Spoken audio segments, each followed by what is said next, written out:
All right, we're going to move to Delegate Michelle Guyton's bill. Now that we have had art, we're going to move to wine. Two of my favorite things.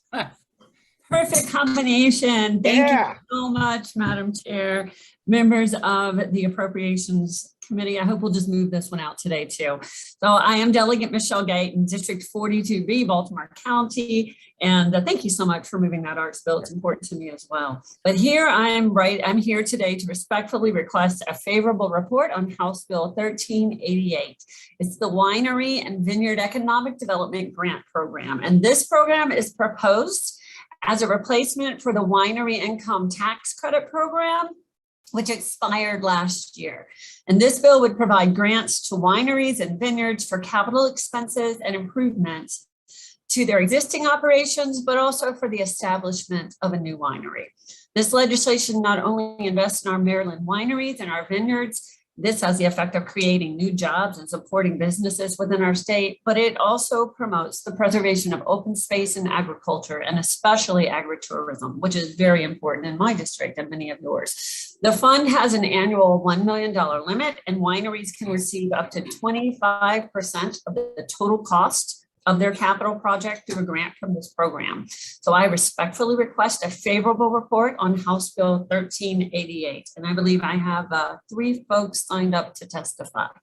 Okay, any questions of the sponsor? All right, seeing none, we have Rob Dufault from Bowley Vineyards. Good afternoon, Madam Chair. Can you hear me? Yes, we can. Excellent. Thank you so much for this opportunity. I am here to testify, not surprisingly, in favor of HB 1388. And I want to thank my delegate, Michelle Guyton, for her advocacy on this bill. It's extremely important.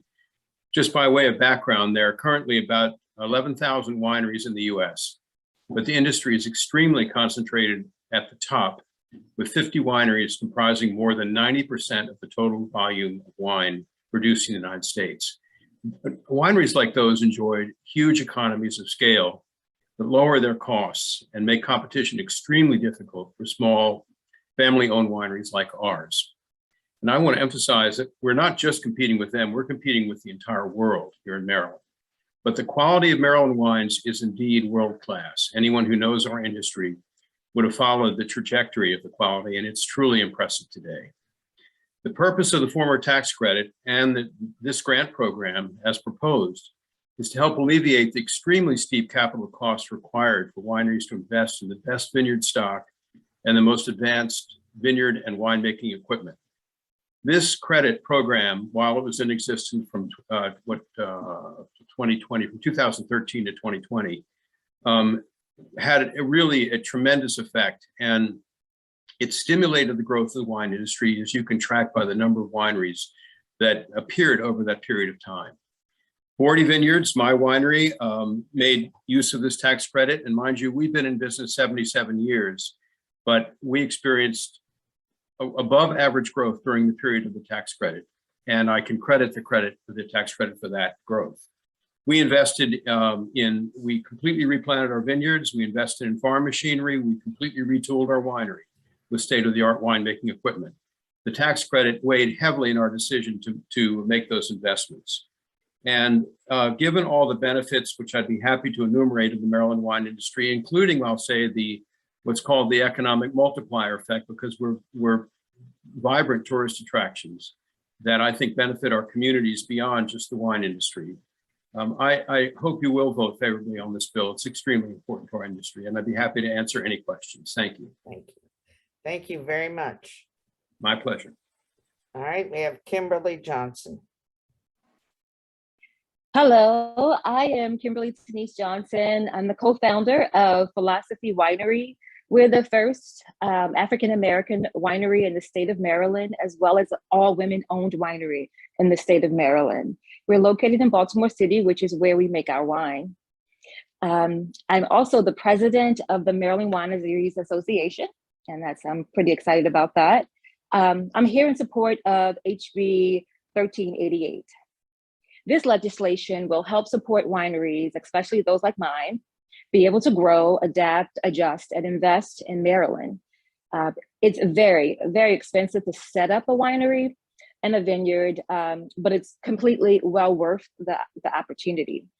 Wineries promote tourism to Maryland. They also preserve the land and the open space. These grants will help create Maryland jobs as well. So I just want to thank you for this consideration, and I truly urge this committee to issue a favorable report on HB 1388. Thank you so much, guys. Thank you. Matthew. Good afternoon, Madam Chair, members of the committee. Matthew Bowley of Rifkin Weiner Livingston here on behalf of the Maryland Wineries Association in strong support of HB 1388. I'd like to sincerely thank our sponsor, Delegate Guyton, for submitting this legislation. This legislation invests in our Maryland-owned wineries and vineyards to further and grow and expand is worthy of enacting. Maryland wineries are small businesses that help us preserve Maryland agriculture and open space. They enable us to further connect with the land and outdoors, which we have seen to be of even more importance and interest during COVID. This grant program is limited to these Maryland-owned wineries and vineyards and is capped at $1 million a year for total program allocations and 25% of an eligible capital expense for the establishment of a new winery or vineyard or for capital improvements made to an existing winery or vineyard. These capital investments help to spark economic growth throughout the state and increase tourism in Maryland. These are establishments that your constituents want to see thrive and grow. These are the amenities and attractions that will help attract and retain Maryland's workforce and tourism. If you look at our written statement, we expand on some of the positive economic developments that the expired tax credit program had fostered, including new jobs in Maryland, increased wine production by our wineries, and the continued preservation of open space. Last, I'll note that the Senate version of this legislation is now in the House after passing the Senate 46-0. In order to grow our local economy and small businesses and protect open space and agriculture, I urge a favorable report on HB 1388. Thank you. Thank you very much. I believe that concludes the bill hearing, and we do have the Senate bill and we got the House bill. What's the fiscal note on this? If staff could tell me. It should be at $1 million a year. Yeah, it's All right. $1 million a year. Thank you. Thank you so much, Madam Chair. You're very welcome. And that concludes our bill hearings. See everybody on the floor. Okay. It looks like Delegate Beitzel has a question. Oh, Delegate Beitzel, I'm sorry. Thank you, Madam Chair. Maybe the maker of the bill or Yeah. somebody else in the industry. Sure. Obviously, thank the maker for presenting the bill. I have one question. How does this relate to farms that are in ag preservation? Can farms that are in ag preservation participate in this? And is this considered an agricultural venue that doesn't prohibit a farmer that has his farm in ag preservation from participating in this program? Madam Chair, may I respond to that? This is Rob Dufault. Yes. Thank you. Delegate Beitzel, the farm where Bowley Vineyards is located was put in permanent preservation with the Maryland Environmental Trust in 2000. And when we did that, we arranged with MET to encompass the activities that we knew we needed to continue as a winery. And they were very accommodating. And I know that there are lots of different forms of preservation out there, and I believe they all recognize the value of permitting value-added agriculture to continue on preserved land. Thank you, Madam Chair. And then just if I follow up, Sure. if there is a problem with it, I'm very supportive of this. If there's a problem, maybe it would be some, if there's need to do something, maybe there could be an amendment to correct it. So thank you, Madam Chair. Thank you. Thank you very much, Delegate Beitzel. All right, that concludes the bill hearings today.